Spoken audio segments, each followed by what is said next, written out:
నమస్తే, నేను మీ శ్యాంబాబు అడ్వకేట్.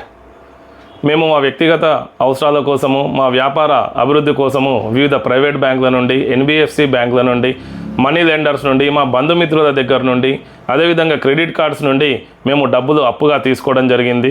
కానీ మా వ్యాపార అభివృద్ధి లేకపోవడం వల్ల, మా వ్యక్తిగత అభివృద్ధి లేకపోవడం వల్ల ఆ డబ్బు తిరిగి చెల్లించడంలో కాస్త సమయం అనేటటువంటిది పడుతుంది. కానీ ఈ పరిస్థితిని అర్థం చేసుకోకుండా వారు మా పైన మూకుమ్మడి దాడి చేస్తూ ఉన్నారు, హరాస్మెంట్ చేస్తూ ఉన్నారు. మా పిల్లల కళాశాల దగ్గరికి వెళ్ళి వీడియోస్ తీసుకొని మాకు పంపించి ఎమోషనల్ బ్లాక్మెయిల్ చేస్తూ ఉన్నారు. కాబట్టి ఈ పరిస్థితుల్లో మేము ఏమి చేయాలి అనేటటువంటి ప్రశ్న.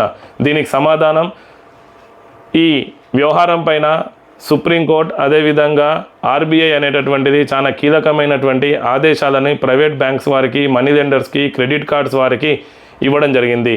ఈ ఆదేశాల్లో భాగంగా ఎవరు కూడా హరాస్మెంట్ అనేటటువంటిది మిమ్మల్ని గురి చేయకూడదు. మీ యొక్క డబ్బుని వారు తిరిగి పొందాలనుకుంటే చట్టబద్ధమైనటువంటి లీగల్ ప్రొసీజర్ ద్వారా పొందాలి అని చెప్పేసి చాలా స్పష్టంగా చెప్పడం జరిగింది. మీ అనుమతి ద్వారానే ఉదయం 7 గంటల నుండి సాయంత్రం 7 గంటల వరకు మిమ్మల్ని సంప్రదించాలి అని చెప్పేసి ఆదేశాల్లో చాలా స్పష్టంగా చెప్పడం జరిగింది. కానీ ఈ ఆదేశాలకు విరుద్ధంగా వారు వ్యవహరిస్తూ ఉన్నారు. ఈ ఆదేశాలకు విరుద్ధంగా వారు వ్యవహరిస్తున్నట్టు కనుక మీరు గమనించినట్టయితే అప్పుడు మీరు సంబంధిత పోలీస్ స్టేషన్లో ఒక క్రిమినల్ కంప్లైంట్ అనేటటువంటిది ఆ బ్యాంకుల పైన, ఆ ఏజెంట్ల పైన ఫైల్ చేయవచ్చు.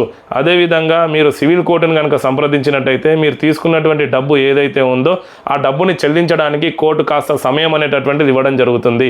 వారు న్యూసెన్స్ అనేటటువంటిది మీ ఇంటికి వచ్చి న్యూసెన్స్ కనుక క్రియేట్ చేస్తున్నట్టయితే మీరు న్యూసెన్స్కి గురి కాకుండా మీరు కోర్టులో ఒక కేసు ఫైల్ చేసినట్టయితే వారు న్యూసెన్స్ కానీ హరాస్మెంట్ అనేటటువంటిది మీకు చేయకుండా కోర్టు అనేటటువంటిది ఆదేశాలు అనేటటువంటిది ఇవ్వడం జరుగుతుంది.